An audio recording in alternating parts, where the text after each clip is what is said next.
Herkese merhabalar. Bugün sizlere çok besleyici, her evde mutlaka yapılması gerektiğini düşündüğüm yalancı kelle paça çorbası yapıyorum. Malzemeler: 600 gram kemikli kuzu eti, 3 yemek kaşığı un, 1 yemek kaşığı silme tuz, 4-5 diş sarımsak, 3-4 yemek kaşığı zeytinyağı, 1 yemek kaşığı tereyağı, 1 tatlı kaşığı kırmızı toz biber, yeterince su. Şimdi etlerimi pişirme aşamasına geçiyorum. Etlerimi haşlayarak bu işlemi devam ettireceğim.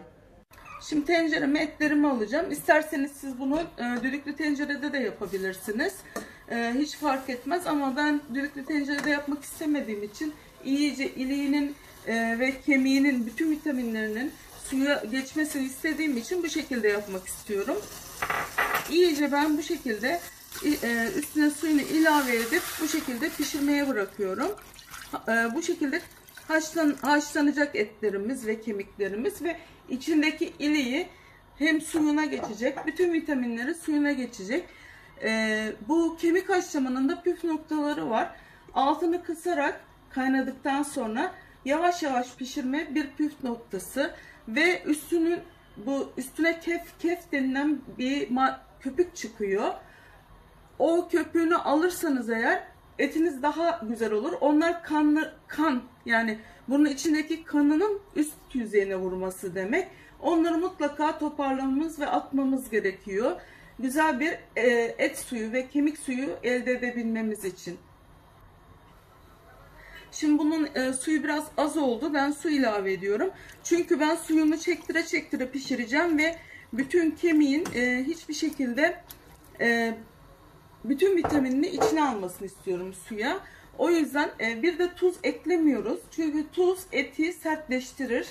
Pişecek. Ondan sonra çorba kısmına geçtiğimiz zaman o zaman tuzunu ilave edeceğim. Yani eti iyice pişirmek ve kemiğin bütün vitaminlerinin suya geçmesini istiyorum. Amacım bu. Suyumuz kaynamaya başladı. Gördüğünüz gibi üstünün kefi çıktı. Ben bu keflerini alıyorum. Mutlaka bunları almanız gerekiyor. Çünkü bunlar gerçekten etin tadını da bozuyor ve et suyunun rengini de çok bozuyor. Ve bunlar yani kullanılmaması gereken şeyler. O yüzden mutlaka etinizi haşlarken bu etin kefini alın. Alırsanız daha güzel, başarılı yemeklere ulaşırsınız ve etinizin suyunun rengi daha berrak, daha güzel olur. Ben altını kıstım. Kapağını kapatıp yavaş yavaş bu şekilde suyunu çektire çektire pişireceğim. Şöyle göstereyim ben size hatta. Aldıklarımı daha da çıkıyor. Böyle çıktıkça alacağım bu kefini. Mutlaka biliyorsunuzdur ama ben bilmeyenler için anlatıyorum. Çocuklar olabilir. Onlar için ben anlatmak istiyorum. En azından ben bilmiyorum, ben yapamıyorum diye bir şey olmasın. En azından bunları izleyerek nasıl yapmaları gerektiğini anlarlar. Şöyle bir karıştırayım. İyice kefi de çıksın yukarıya. Evet, şu anda hemen hemen aldım. Ama daha gelebilir böyle bu şekilde. Devam edeceğim almaya. Hep kontrollü bir şekilde pişireceğim ben bunu. Suyunu çektikçe üstüne su ilave ederseniz hem kemiğinizin iyice haşlanmasını sağlarsınız hem de etlerin haşlanmasını sağlarsanız kemikteki vitaminlerin de suya geçmesini daha iyi bu şekilde ulaşabilirsiniz. Ben etimizi haşladım. Soğumaya bıraktım. Etimiz ve kemiklerimiz iyice soğudu. Soğutmamın sebebi de etini kemiğinden ayırabilmek için elim yanmadan iyi bir şekilde ayrılması için soğuttum. İyice pişirmemiz gerekiyor ki etin ve içindeki iliğin, kemiğin suya nüfuz etmesini sağlıyor bu işlem. Eğer kara fırınımız olsaydı oraya koyup 5 saat boyunca yavaş yavaş pişmesini sağlayabilirdik. Ama imkanlarımız bu kadar. Evdeki imkanlarımla ben bu şekilde uzun uzun pişirmeye çalıştım. Bu kemik kırıklarına, çocukların vitamin eksikliklerinde, özellikle kemik hastalığı olan çocukların kemiklerinin gelişimi için çok önemli bir kemik iliği suyu. Çok iyidir yani. Onu kullanabilirsiniz. Çorba yapabilirsiniz. Gerçekten de çok lezzetli çorbalar oluyor kemiğin suyundan, etin suyundan. Şimdi bunun içindeki etlerimi ve kemiklerimi çıkaracağım bir kaba. Görüyorsunuz nasıl pişmiş. Neredeyse et kemikten kendi kendine ayrılıyor.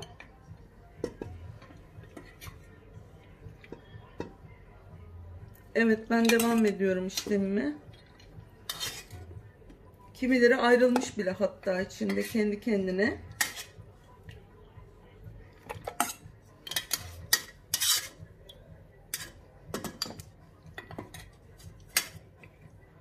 Şimdi ben bunların etlerini üstünden kemiklerden ayırma işlemine geçiyorum artık. Şimdi ben haşlamış olduğum etin suyunu da süzmek istiyorum. Süzmemin sebebi içinde kemik parçaları kalmış olabilir. Çorbama o kemik parçalarının içine gitmesini istemediğim için iyice süzdüm. Şimdi o süzgüyü de aldığım zaman zaten tamamen görüyorsunuz suyun güzelliğini ve berraklığını. Gerçekten çok güzel bir et suyu elde ettim. Bu gerçekten hem hastalara şifa hem de bacak kırıkları olabilir. Herhangi bir vücuttaki kırıklara da çok iyi gelebilecek bir kemik suyu ve et suyu. Bunu isterseniz buzluklara, bardaklara koyup ayırıp yemeklerinizin içine birer bardak olarak koyabilirsiniz. Ama ben bugün bunun hepsini çorbaya kullanmak istiyorum. Daha sonra o işlemleri de göstereceğim daha sonraki videolarımda da. Şimdi etlerim artık ayırma zamanı geldi. İyice bakmam gerekiyor ki içinde herhangi bir kemik parçası var mı diye. O yüzden böyle küçük şekilde anlıyorsunuz zaten. Elinize gelirse zaten sert oluyor. O kadar güzel pişmiş ki hiçbir şekilde kemiğin üstünden kendi kendine dökülmüş yani etler. Şimdi ben size onu da göstereceğim. Görüyorsunuz hemen kendi kendine ayrıldı. Bunun içinde de iliği var. O iliğini de şu şekilde bir kaşık yardımıyla aşağı doğru iterseniz bunu da çorbada kullanacağım. Bu da çok önemli bir malzeme. Mutlaka kullanın. Çocuklarınızın gelişimi için de çok önemli bir şey. Devam ediyorum ben. Evet, o kadar güzel pişmiş ki etimiz gerçekten böyle lime lime yani böyle dağılıyor. Elimde dağılıyor resmen. Görüyorsunuz kemikler falan kendi kendine ayrılıyor resmen. Evet.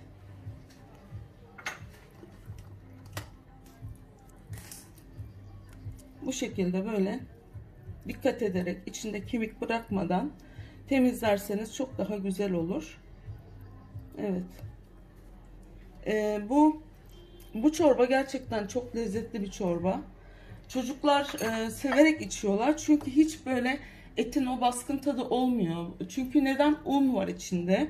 Unu kavurduğumuz için un da onun baskın tadını, etin baskın tadını alıyor. Ayrıca bir de sarımsak rendeliyorum ben üstüne. Pişmesine yakın artık son aşamada. O da onun bütün kokusunu, etin yoğun kokusunu alıyor. Ve çocuklar da çok rahat bir şekilde bunu tüketebiliyor. O yüzden bence eğer çocuklarınız et sevmiyorsa bu etini yedirmezsiniz. En azından suyunu bile içirseniz yine de bir faydadır yani. O yüzden görüyorsunuz ilik burada resmen çıkıyor. İşte bu ilikler de çok faydalı. Özellikle çocukların büyüme aşamasındaki dönemler için çok çok gerekli olan malzemeler bunlar yani kemiğin içinde olan. Evet. Ben hepsini bu şekilde temizleyeceğim. Büyüklükleri de iyi. Onlar zaten pişerken de onlar küçülecek şimdi çorbanın içinde.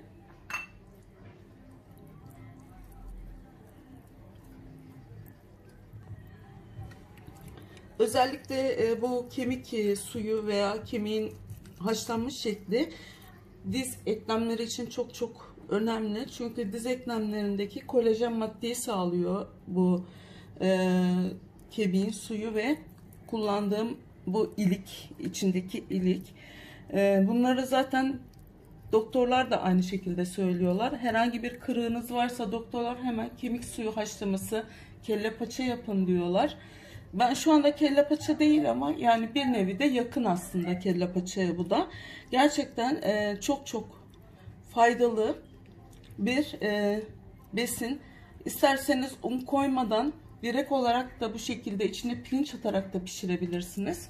Tamamen kendinize kalmış. Ya da hiçbir şey, pirinç bile koymadan bu şekilde etiyle bile pişirseniz çok çok güzel. Çok güzel oluyor gerçekten. O şekilde unsuz kullanırsanız eğer diyet yapanlar için de gerçekten çok güzel bir beslenme tarzı olur. Evet, ben tamamen hemen hemen azaldı benim artık kemik parçalarım bitiyor.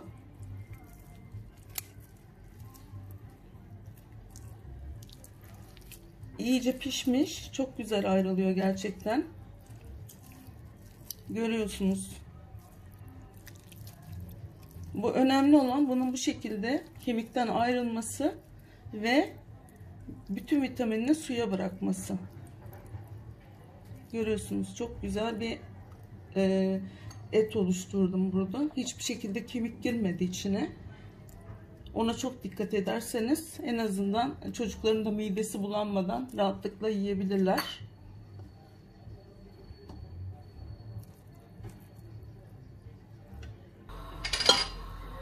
Zeytinyağımı koydum 3-4 yemek kaşığı kadar. Burada da 3 yemek kaşığı unum var. İsterseniz bunu azaltıp çoğaltmak sizin elinizde. Ama bu yeterli olacak. Tenceremin büyüklüğüne göre yaptım ben. Bir de malzememe göre. Bunu güzelce unun kokusu çıkana kadar kavuruyorum.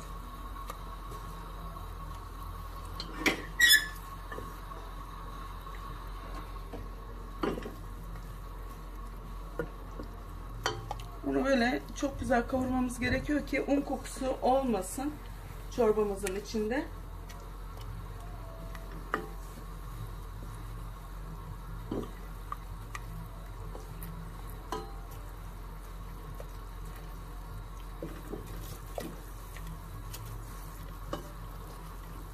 Evet.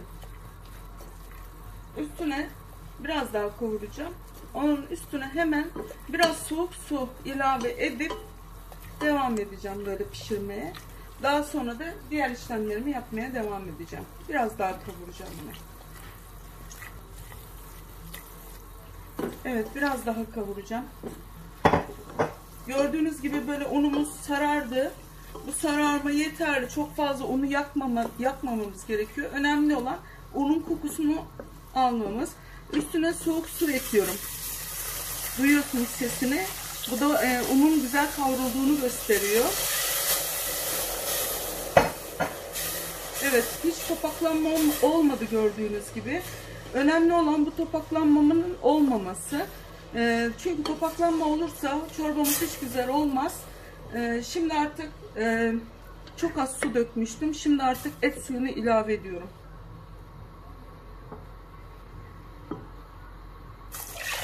Evet, görüyorsunuz etin suyunun rengini. Gerçekten çok güzel. Onu da ilave ettim. Şimdi içine bir yemek kaşığı tuzum vardı. Onu da ilave ettim. 1 yemek kaşığı silme tuzumuzu ilave ettim. Şimdi etlerimi içine ilave ediyorum.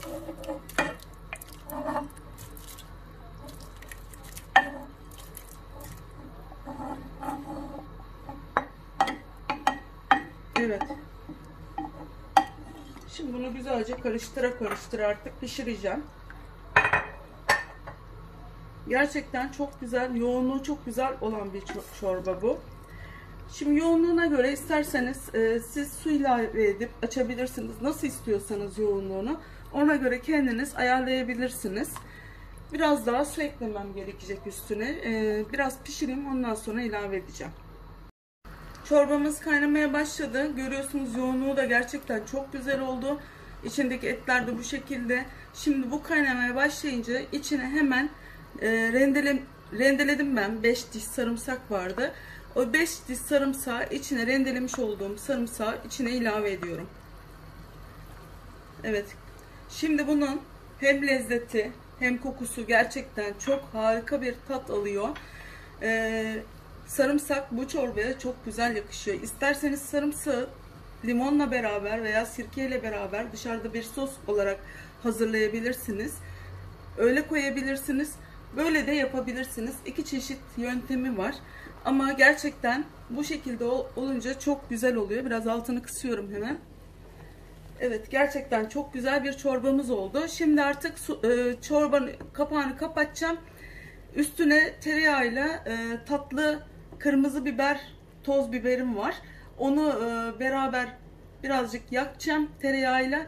Üstüne süs olarak koyacağım. İster yapabilirsiniz, ister yapmayabilirsiniz. O da kendi elinizde olan bir şey.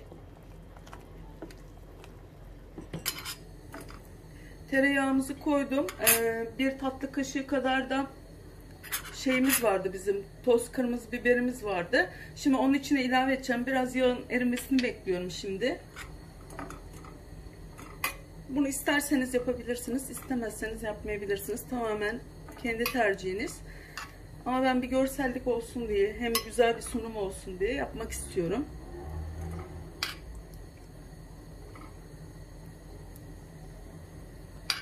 Tereyağımızı eritiyorum. Gerçekten çok güzel bir lezzet ortaya çıktı. Mutlaka bu çorbayı denemenizi tavsiye ediyorum. Evet. Artık şimdi kırmızı toz biberimizi ilave edip iyice bir karıştıracağım artık.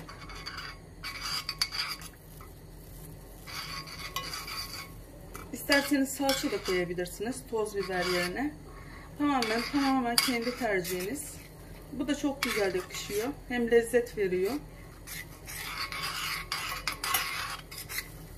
Birazcık şöyle yağı kızdıracağım.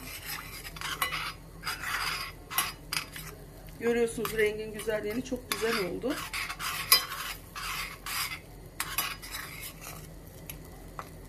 İsterseniz acı biber de ekleyebilirsiniz çorbanızın üstüne. Yani bu toz tatlı olmayıp acı da olabilir. Tamamen kendi tercihiniz. Tamam. Sosumu hazırladım. Artık çorbamın sunum aşamasındayım. Şimdi üstüne lezzetli dokunuşlar yapmak istiyorum. Evet. Görüyorsunuz. Gerçekten çok mükemmel bir çorbamız oluştu. Mutlaka bu tarifi denemenizi istiyorum.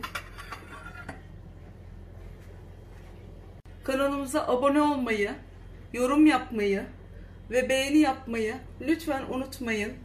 Afiyet olsun.